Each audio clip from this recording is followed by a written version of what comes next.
Hey everyone, welcome to Season 3, Episode 9 of the Senstennial podcast. And, as per usual, we have a handful of topics lined up for you. We're going to kick it off with the Sens California road trip that nobody wants to talk about. Matt Murray going on waivers, the bite, where the Sens go from here, and if there's any trade options out there to at least somehow stabilize the team. So let's kick it off with the road trip. We did our last episode, I guess it was with Chris actually, where we talked about the upcoming road trip and the importance of the Sens picking up at least 3 or 4 points on that road trip. They go 0 for 4. They lose every game on the road trip, which is really rough. So we're going to start it off with that. And Bennett, I'll let you kick things off here. Yeah, you've heard of California Dreamin', more like California Nightmare.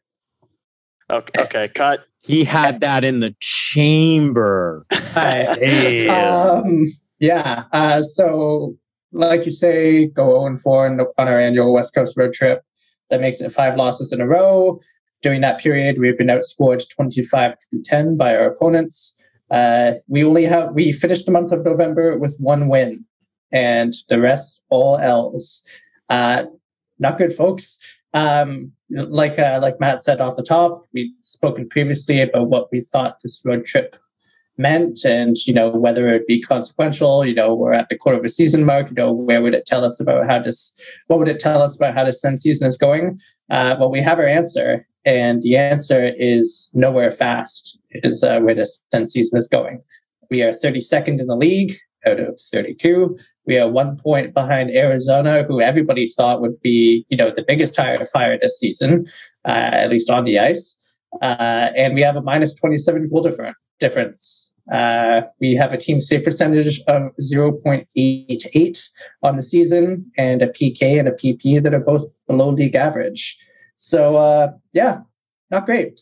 Could be better. But, guess what, Bennett? Guess what? We have 63 more of these games to go, baby. Games, baby. I'm ready to get hurt again. Yeah. Every evening, I'm like, will this be a win? I'm ready to get hurt again.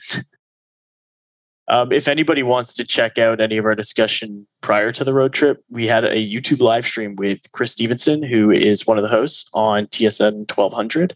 And yeah, you can check that out on our YouTube channel at the Senstennial podcast, and you can watch the whole thing. It's great.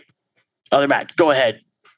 Yeah, it was not very good. I went into it saying that we needed at least 4 points in the 4 games, and we didn't get one. So that's the unfortunate part of this hockey team. There were I don't really know if there was like a discernible performance from somebody where I was like, oh yeah, that's Sens hockey right there. It was really quite sad. I don't know what else to say anymore. Right. It just makes me feel sad. And it's like I feel different than I did last year. And when we went on that 10-game losing streak, we just put our starting goalie on waivers. Everybody is on the coach. Everybody's on the GM. Everybody's on the goalies. And Lassie Thompson was scratched in the last game, and that to me makes 0 sense. And at what point are we, holding DJ accountable for this?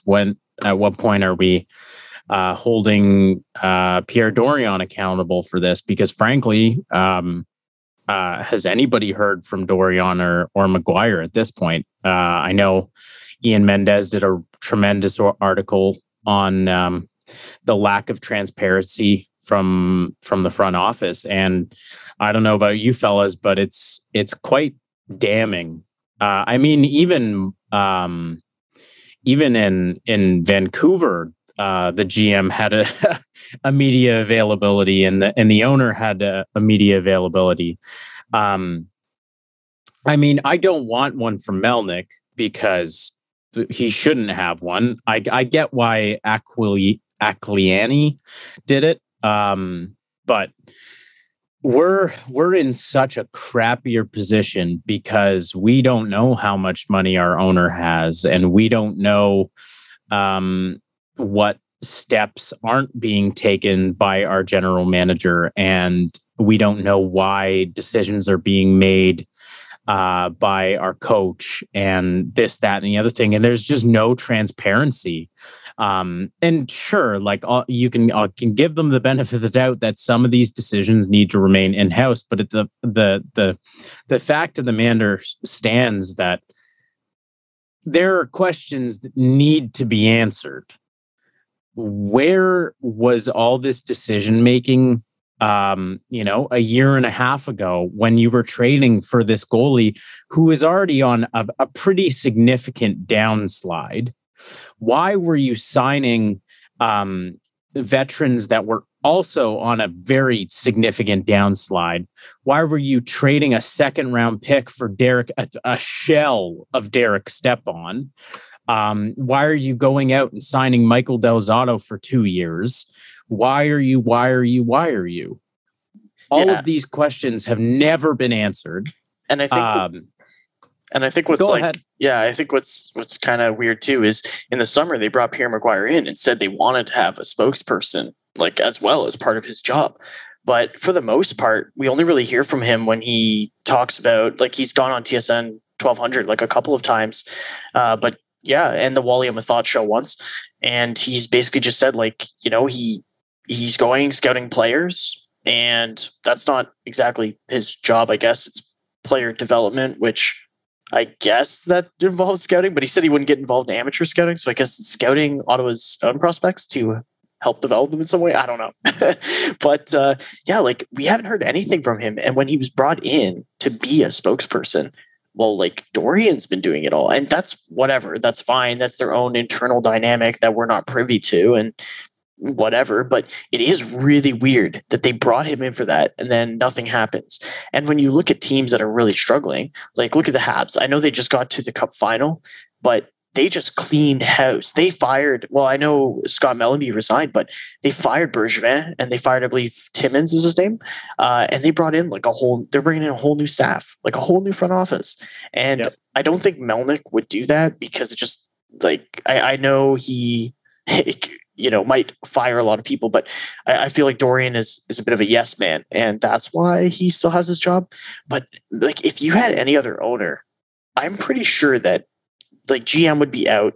I don't know if Pierre Maguire would take over. They'd keep him because he's such a recent hire. But I feel like a lot of house cleaning would be done. And I don't think DJ Smith would have gotten that extension. I feel like it would have been a more wait and see. Let's see how this season starts off. And guys, it's been worse than last season. Okay, I should correct that a little bit. Worse, maybe not in results, in terms of actual, like, getting blown out like 7-1 multiple times, but it's a worse season because more was expected. Nobody was expecting it to be like a playoff contender, but we were expecting to see growth. And the systems are still bad. Like you were mentioning, Bennett, power play penalty kill, still not very good. And I know the Sens have had a lot of injuries. They've had COVID, but even before that, they were vastly underperforming. And I don't know, I think throwing Murray on waivers doesn't do anything but sever the relationship between management, coaching, and the player.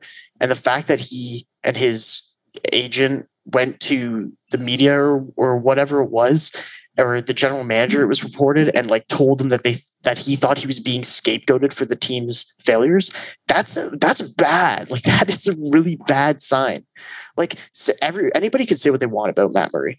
The fact of the matter is he still played phenomenally for 2 years and won 2 Stanley Cups.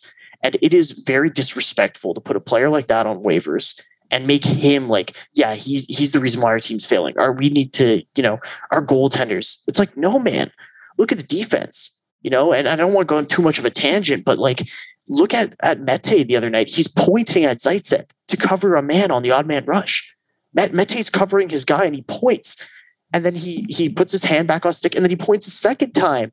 And I'm like, oh my God, like, Zaitsev, you're 30 years old. You've been in the league for like, what, 6-7 years? Like, you should know to cover your man. Like, it mind boggles me. Anyway, I'll let Bennett take over because I'm going to have an aneurysm over here. Yeah, Matt is working up a sweat here, guys. Since you can't see, taking a drink of water, actually. Yeah, yeah. Well, I mean, it's a perfect opportunity here to talk about Murray. So, like you said, he was placed on waivers over the weekend. I think he's cleared now, right? That we all, yeah. He's been assigned to Belleville. Yeah, so he's been assigned to Belleville. DJ Smith was critical of Murray and of the Sens goaltending in general. Like we said, Murray's not happy about the situation. As reportedly, he's gone to the GM and claimed that the team is making a scapegoat out of him.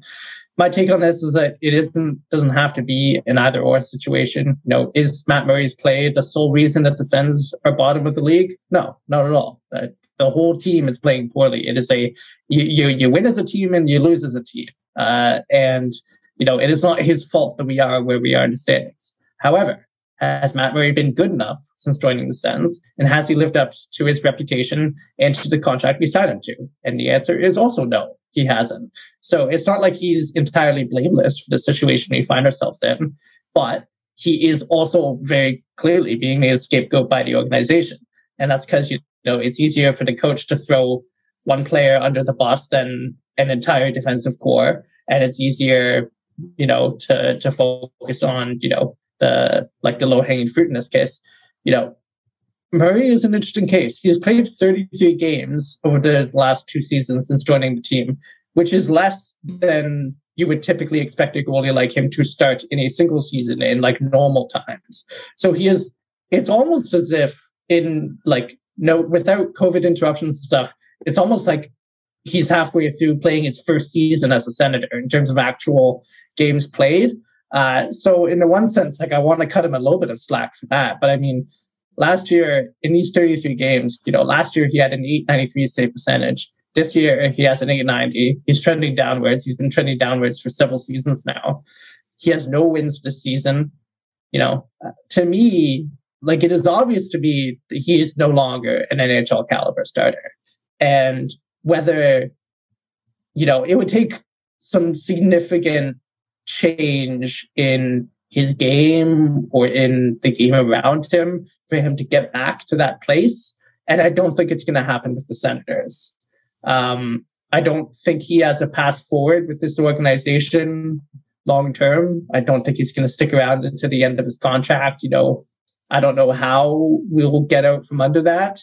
But this is just a rotten situation kind of all around. I mean, it's not his fault that he signed that contract or that the team is bad, but I mean, he's not helping the team and he's not helping himself. So no, I just think it's weird that you scratch the player and then immediately waive him. Like healthy scratching is usually for a major, like a big name player, is usually like a okay message received type of deal, but to then waive him immediately. That's, I don't know. It seems like that was an extreme measure to immediately go, okay, healthy scratch waivers, rather than healthy scratch, come home, let Gus play a game, let him play a game. If he has another absolutely trash game, okay, fine. But it was just weird. It was like, okay, healthy scratch to send a message and then waivers immediately. I don't know. It seemed really weird to me. But other than that, I'll let you touch on it and then we can move on. I think it was inevitable. I mean, even if he did play a game, odds are he was probably going to go on waivers, even if he had a good game. The Sens are such a tire fire right now that they needed to make a move that was significant enough, shake up the team. And, you know, to your point about, you know, the guy has 2 cups, blah, blah, blah. That's all well and good, but I don't think he's had a good season in 4 or 5 years. And I want to put an asterisk here. I mean, I'd say this with as much respect as possible to someone who's a better athlete than I will ever be. He fluked his way to those 2 cup rings, right? Like he was a rookie both seasons. He was not the regular starter for that team. Teams did not have a book on him. We didn't, you know, when we ran into him in that second year. He went into both of those playoffs not the starting goalie. He was back up to Fleury, and they turned to him in the playoffs. And due to him being an unknown factor, he ends up carrying a stacked Pittsburgh team to 2 cups. He did not win. Their defense those wasn't. cups. I would maybe shy away from stacked when you look at their defense. They like only had Letang, but that aside, he only had a bad season the season prior to being traded to the Sens, which is probably why he was available. Like, I mean, in his years with Pittsburgh, he had 5 seasons with them, and he had a 930, 923, 907, 919, and then the season before Ottawa, he had an 899. So like that, it was only the season prior to Ottawa where he had an outlier. So if you're the Sens looking at that, of course you're going to be like, oh, well, that was an outlier season. So I can't really blame them. And I don't think we should be saying he was on the decline for like a decade or whatever. I'm exaggerating a little. I think he was there's no doubt he was on the decline. I even remember hearing, like, I mean, you said he had a 907 season, which going from a 920. I understand he went to 917 or 919. That's fair, but at the same time, like the book was there on him. Like everybody knew if you're gonna shoot on Matt Murray, you're going high. And like when that's a thing that like a fan can say, like that's not a good indicator of being a solid NHL goaltender. And like I think Matt Murray, when we faced him, he was, hands down the reason they beat us. I fully believe that because we played as the better team against Pittsburgh and we lost. But when we made that trade, we traded a second for him and a prospect. We gave him $6.5 million. And this was after he had already signed a contract with Pittsburgh, after winning 2 cups, and they still didn't give him that much money. So like the trade, fine.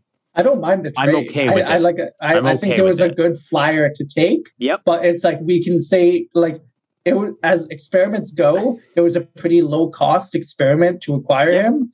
The experiment has failed.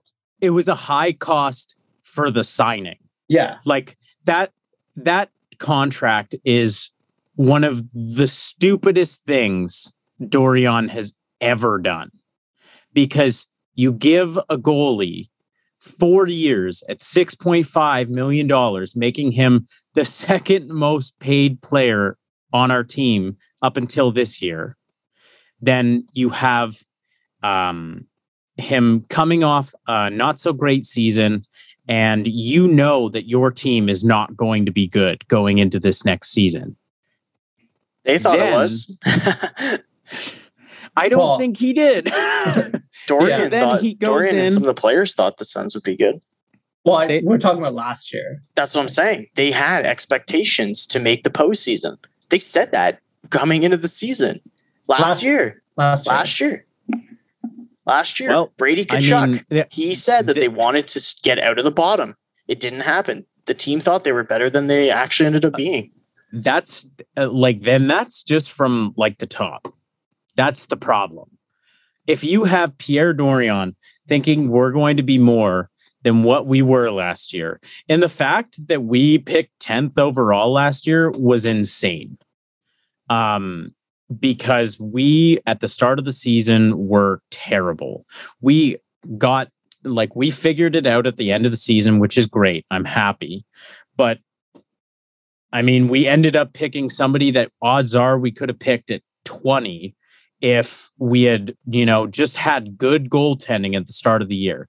And that's not just on Matt Murray either. That was on, Hogberg. That was on Decord. It just didn't happen. So last year was a lost year, and then we didn't even get a good pick out of it.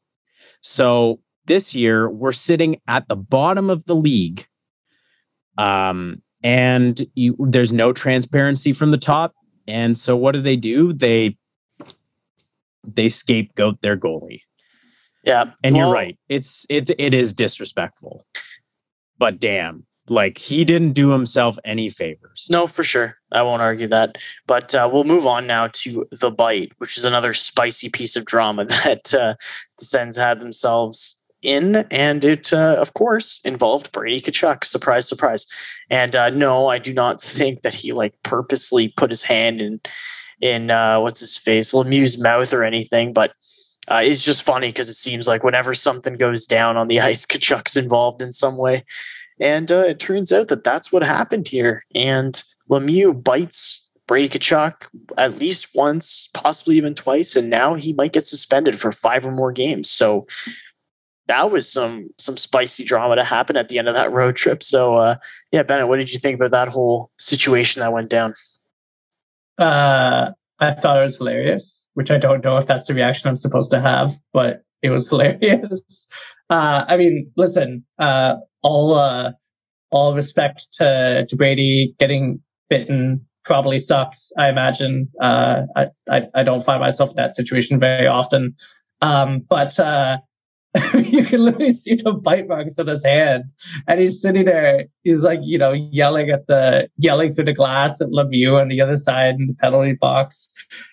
He went on a glorious tirade after the game, saying it was gutless, saying that everybody who plays with this guy, with Lemieux, is like everyone who plays with this guy hates him. Like, it's a bad teammate, it's a bad guy, like all this stuff. And then you have Jonathan Quick firing back, today, being like, oh, like Brady, like it's like, well, you'd rather have Lemieux. No, he's like, I'd rather have like Pep than that kid. And I was like, and then everyone memed that Quick wasn't going to be a pro scout anytime soon. Yeah, it was just it was funny. I mean, I don't think it's like serious. Like, I don't really like care. I mean, like, if he gets suspended, that's great. If not, like, whatever. It's like it's not a serious injury. But man, just what a time! what a time to be a hockey fan. What makes it way more significant is that we're in a pandemic that would make biting extremely transmissible. And like, I said this today. If Brad Marchand licks somebody, he would be out indefinitely. Like, period. There would be no like, and then I think Bettman would step in, and Peros would be like, "Oh, it's not," and then he'd be like, "No, he's done. He's done." And like, Peros is an idiot. Like, flat out, the guy is so fucking dumb. The thing that happened last year with Tom Wilson and Buchnevich, it was unbelievable. He didn't even the previous suspension that Tom Wilson he didn't even want to give him a suspension. Peros is a goon. He was a goon his entire playing career, and having goons in player safety is ridiculous. I'll stand by this till the day I die. Yeah. You need guys like Paul Kariya, someone who has been victimized. In Paul Kariya, Mark Savard, any of those guys would be much better because they were on the receiving end. You don't have guys like Chris Pronger or Scott Stevens sitting in player personnel and be like, "Oh, that's a clean hit." No, it wasn't. And then you have this Muppet go and bite somebody during a goddamn pandemic that was so easily transmissible. And it's in California, and they always have shit numbers. You know that. And so, like, Brendan Lemieux has, after that happened, so many people started coming out and saying how shit a person he was. Like, how one tweet said that when he was on the Manitoba Moose, he would intentionally shoot pucks at Eric Comrie's head, and then he punched an assistant coach in the dick, like right before Christmas break. Like, the guy is unhinged. Yeah. So it's just kind of hilarious that this is Claude Lemieux's kid, because that guy did the exact same stuff. And I mean, Brady was well within his right to say anything he wanted to. Do you know what's great too? The Claude Lemieux and Brendan Lemieux are now the first father-son duo to be ejected from a game for biting. Yeah. Yeah. Well, that is a cursed stat. Yeah. That is definitely cursed. Like, when he was on New York, his only friend was apparently D'Angelo, because they were both Trumpers, and which we don't need to get into, but yeah. No, it's exactly, like, that's fine. You can have your own political beliefs, but he's a bum. He's never going to have the career that Brady Tkachuk has. loves getting his 2 minutes of fame. And he's going to get, 6 to 15 games. Throw the book at him. There's no place in hockey for doing what he did. And the fact that Brad Marchand got away with licking somebody is ridiculous. Right. All right. Well, I think we spent enough time talking about Brickhead Lemieux. So we'll move on to where do the Sens go from here? I think that the frustration just really came out in that whole incident leading up to the bite. Like, it was just, you could tell they were pissed off. They really did want to win that game, and it just didn't go their way. And now here they are, like we talked about, 32nd behind the obviously tanking Arizona Coyotes. And yeah, like, I don't know for myself. Like, I actually looked up the number of days until the NHL draft. I was like, are we in the running now for Shane Wright? Like, it's bad. And I don't want the Sens to lose every game. Like, I'm not someone cheering on a tank. I want to see them win games. I don't watch to see them lose.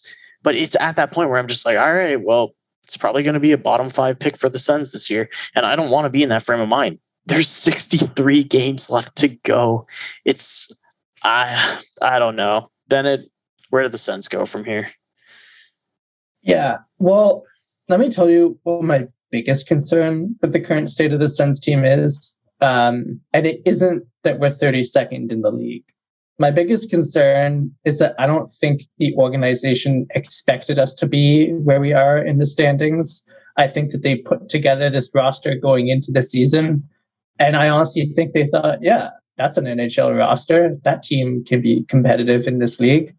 And that clearly isn't the case. And so what worries me is that we have to consider at this point that either the organization was dishonest with us about where they saw this team going in the short term, and was setting the expectations that they did, or that they are grossly incompetent and put this team together expecting it to be better than it is. And that clearly isn't the case. And I should clarify, we keep circling back to the language about the rebuild and whether it's over, what does it mean?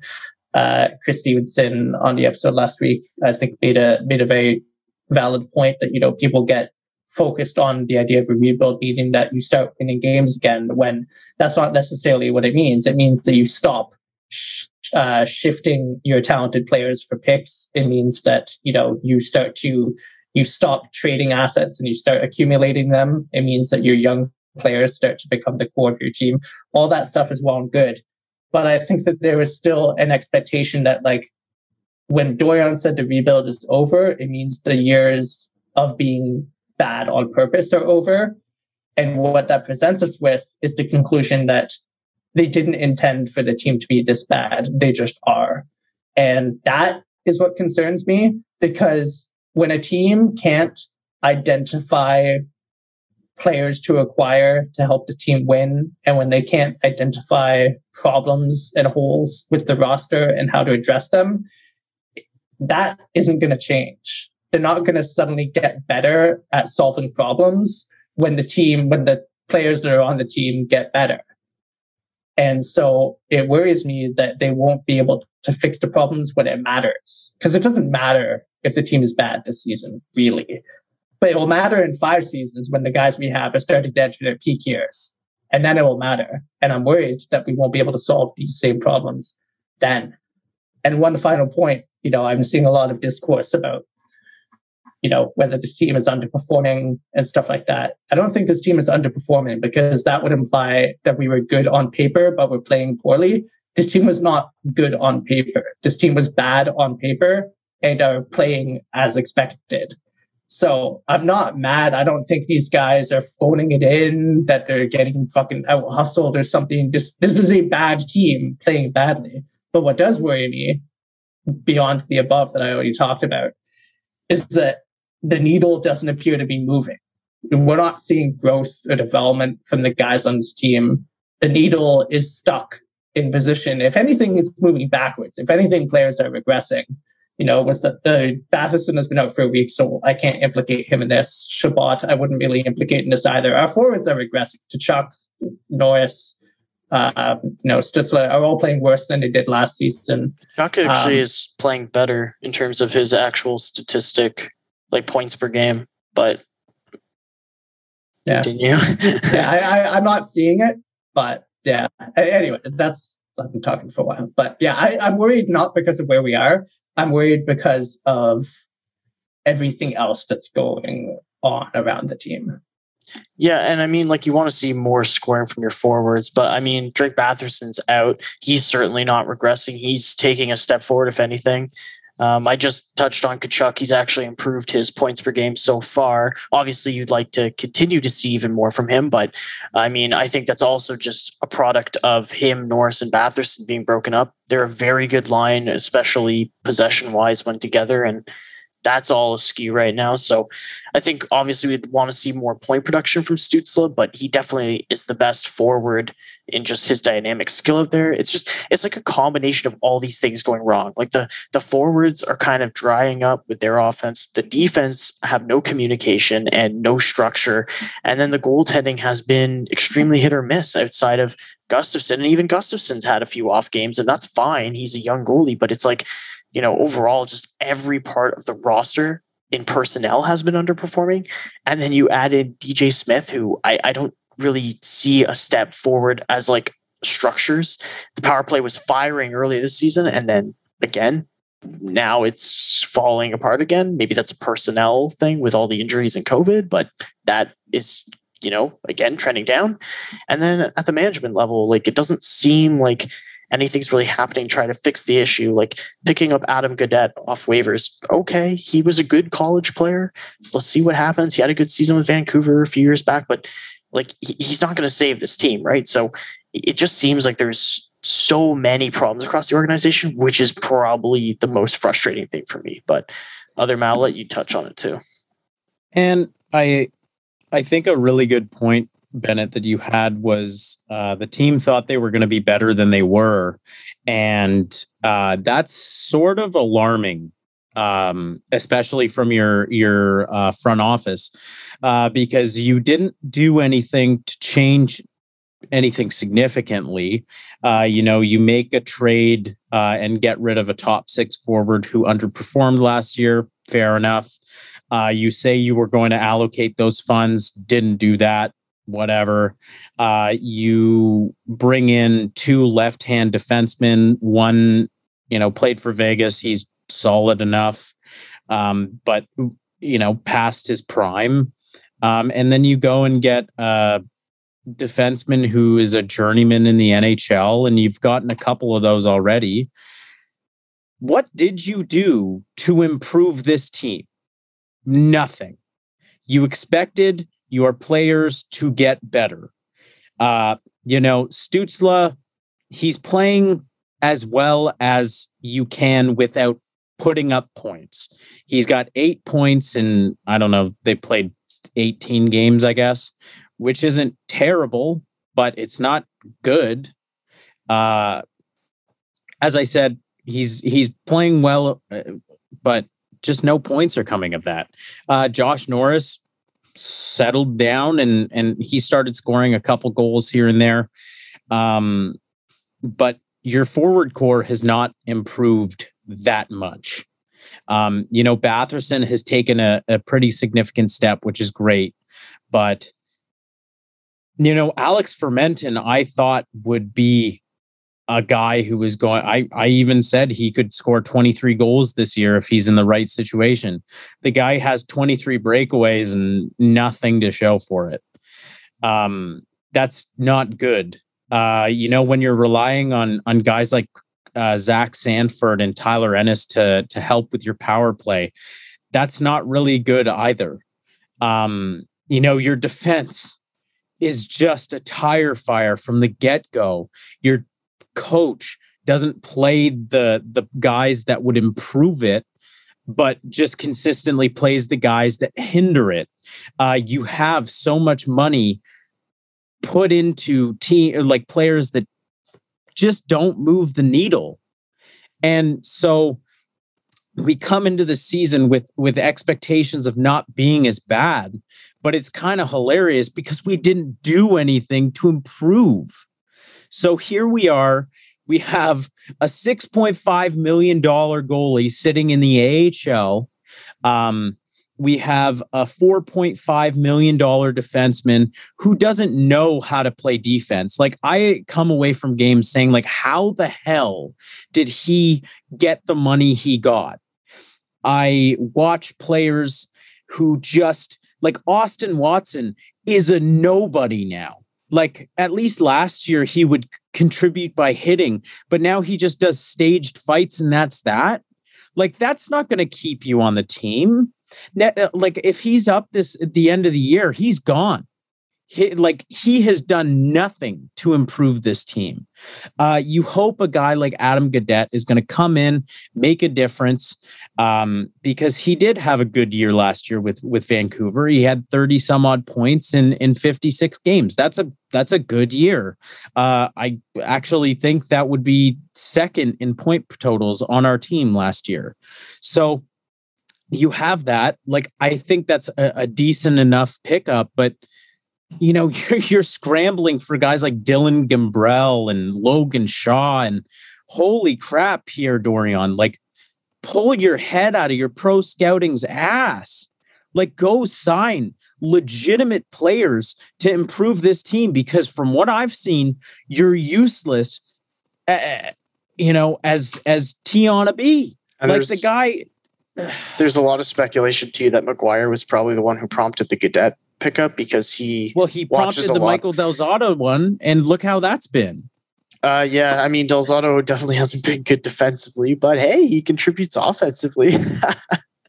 Uncle Deli comes to play every once in a while. Uncle Deli, like, I'm saying uncle at this point in the season. This is atrocious. Yep.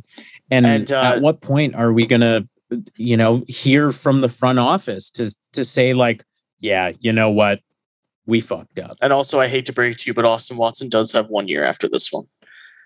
That's atrocious. But yeah, anyway, Ben, unless you have any closing remarks, we can wrap it up on Matt's tirade. Yeah, I guess my one closing remark would be that ultimately the buck stops with the GM, but we know that with this team, really the buck stops a level higher, and that's with ownership. Because, you know, I don't think Pierre Dorion has demonstrated that he can assemble a cup-winning team. He can identify good young prospects to draft most of the time, and that's good. But he can't acquire depth pieces, you know, like we said, like, the pro scouting is, like, utterly deficient with his organization. We can't acquire depth pieces to help improve this team. And we would need a new GM to do that. But with Melnyk, we can't. Like, who would come here? Who would agree to work for Melnyk? Only Dorion. That's why we're in the mess that we're in. Yeah. Pierre Dorion, you know, Pierre McGuire's here as a stepping stone. But ultimately, you know, it's like, who would we get? Who would we get that's better? You know, who would Jimmy Rutherford? No, he wouldn't. Who would agree to put up with this? Nobody. And that's why we are where we are. On that note, thanks everybody for listening. Appreciate you. You can find us on YouTube at the Senstennial Podcast. You can find us on Twitter, Instagram at Senstennial. We're on Facebook as well, and you can find myself on Discord, and we're on Reddit. And you can find me in a fucking bar just drinking away my sorrows. Thank you, Bennett, for that beautiful note. I'll be there too, baby. Go Sens go or something. See everybody. Go Sens go or whatever.